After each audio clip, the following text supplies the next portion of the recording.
وعلیکم سلام. یو ورور پوښتنه کوي که چیرې یو څوک زوم راجګ سي خوا کې ته د مور په نوم ووایي چې مورې که مشره ښځه یې پروا نه کوي محترم انشاءالله شرعا دا یو د ادب کلمه د خلک استعمالوي انشاءالله شرعا به دې کې مشکل نه وي ورور. علیکم سلام ورحمت الله وبرکاته. یو ورور پوښتنه کوي چې چا نه سهون په جب کې یو نجسه ټوټه پاتې سوي دسمال وي هغه نجس وي سړي نه په جب کې پاتې سوی دا لمونځ اعاده به کوي وروره ځکه حامل د نجس چې قدر د درهم نه زیات وي وروره نو هغه مونځ دې راوګرځي الله دې جوړ.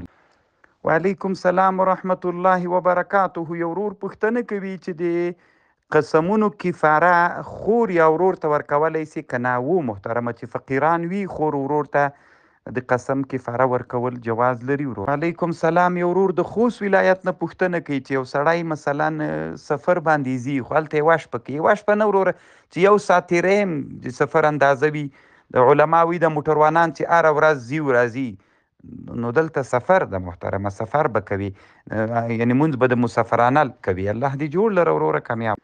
وعلیکم سلام. یو ورور پوښتنه کوي چې حضرت خضر علیه السلام مړ ده او که ژوندی ده نو محترمه وروره ته داسې وکړه د موږ د تفسیر تحقیق په دغه کې وګوره په ترجمه کې د صورت کهف تحقیق په دې اړه باندې موږ کړی ده وروره الله دې جوړ لره کامیاب اوسي الله دې نصرت.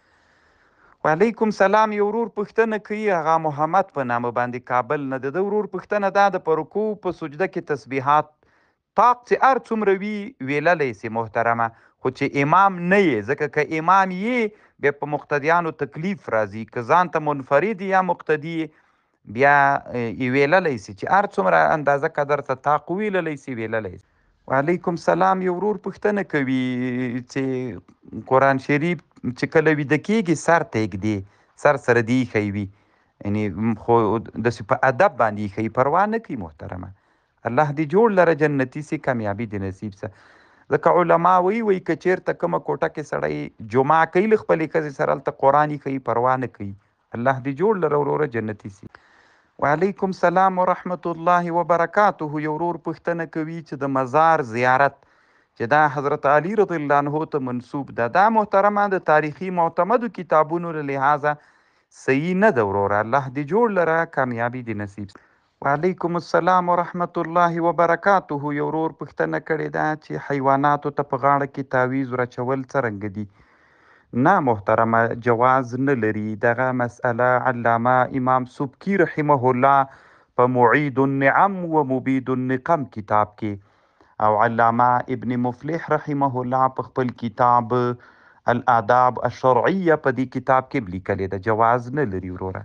وعلیکم السلام ورحمت الله وبرکاته. حاجی محمد عمر په نامه یو حاجي صاحب پوښتنه کوي که چیرې یو سړی مثلا خولۍ ځان سره ګرځوي خو چې د مانځه وخت راسي بیا یې په سر کوي نو مونځ خو یې کېږي محترمه ځکه علما وایي لوڅ سر لمونځ کول مکروه ده نو دی چې دغه ادب کوي ښه ده کوشش دې وکړي چې ټول وخت یې په سر کړي اما دلته هم صحیح کېږي محترمه ځکه دی د لمانځه ادب لحاظوي الله دې جوړ لره جنتي. وعلیکم السلام. حبیبي طالب په نامه یو ورور پوښتنه کړې ده د ورور پوښتنه دا ده چې یو سړي په چا باندې برمه خرڅه کړله داسې ورته ویلي چې دا ماشین مې در باندې خرڅ کړ خو په دې شرط باندې چې ماته به 115 متره څا وهي دا بیع بشرط محترمه او دا شرط متعارف نه ده دا ناروا او فاسده بیع ده وروره الله دې جوړ لره کامیاب. وعلیکم سلام. یو ورور پوښتنه کړې ده چې په بل مذهب باندې فتوا ورکول څنګه دي؟ محترمه مونږ د هدایې په مقدمه کې په دې باندې مفصل بحثونه کړي دي وروره دا د ګروپ مسلې نه دي وروره دا اکثر عوامو دپاره جوړ ده هغه چې دوی پوښتنې پکې جواب سي دا علمي تحقیقات دي وروره اوږدې مسلې دي کوشش وکړه د موږ د هدایو مقدمې واوره هلته به پې باندې پوه سي الله دې ښه لره وروره کامیاب. وعلیکم سلام. یو ورور پوښتنه کوي چې موږ چاته مځکه په اجاره باندې ورکړې ده نو عشر خو په ده ده دی چې اوس عشر نه ورکوي موږ ته خو بې ګناه نه وي نه محترمه شرعا د تاسې مسؤلیت نشته ده وروره بیا هم ښه خبر دا ده وروره چې داسې یو چاته په اجاره باندې ورکیه چې هغه معصیت ونه کي نو داسې چاته یعنې معنا کوم حق چې د الله ده هغه ادا کړي وروره الله دې ښه لر لکه علما وایي کتابونو کې دوکان داسې چاته ورکول چې هغه په دوکان کې شراب خرڅوي یا ناروا شیان پکې خرڅوي نو ته په ګناه کې ورسره شریک کېږي وروره. نو دا هم دغسې هغه غوندې کېږي. ښه خبر دا ده وروره چې تر وایخلئ. الله دې ښه لره. وعلیکم سلام ورحمت الله وبرکاته. یو ورور پوښتنه کوي چې قاري اسماعیل سمیم په نامه د ورور پوښتنه دا ده چې مثلا عشر یو سړي په مځکه باندې عشر راغی، دی راجګ سو خپل امام ته عشر ورک. نو اوس د حکومت خلک راغلل، د حکومت خلک له دې امام نه بیرته دا عشر اخلي چې دا خو د تا حق نه ده، د مونږ حق ده. حق لري وروره چې حکومت یې ترې واخلي، ځکه دا عشر چې دا له اموال ظاهرونه ده، نو دا د حکومت حق ده وروره، باید حکومت یې واخلي. او ملا ته داسې کېږي نه محترمه په اجاره باندې چې که دا شرط سي چې امامت په دې شرط کومه چې عشر به راکوئ، یا په عرف کې عادت وي عوام خلک دې په دې خبر وي د دوی عشر نه ادا کېږي. ما مخکې په دې مفصل بحث هم کړی ده وروره. الله دې جوړ لره جنتي. وعلیکم السلام ورحمت الله وبرکاته. یو ورور پوښتنه کړې ده چې په د کوم کتاب عبارت یې رالیږلی ده چې دهقان په دوه غیانو باندې او په آله د یوې یا د قلبې په آله باندې دی غني نه ګرځېږي، ځکه محترمه دا له حاجت اصلي نه ده. و ببقرة واحدة او په یوه غوا باندې دی غني ګرځېږي، ځکه غوا له حاجت اصلي نه ده محترمه. نو دی وایي چې غوا له حاجت اصلي نه ده، نو سړی ورباندې هغه نه ګرځېږي، غني ګرځېږي، ځکه دا حاجت اصلي نه ده.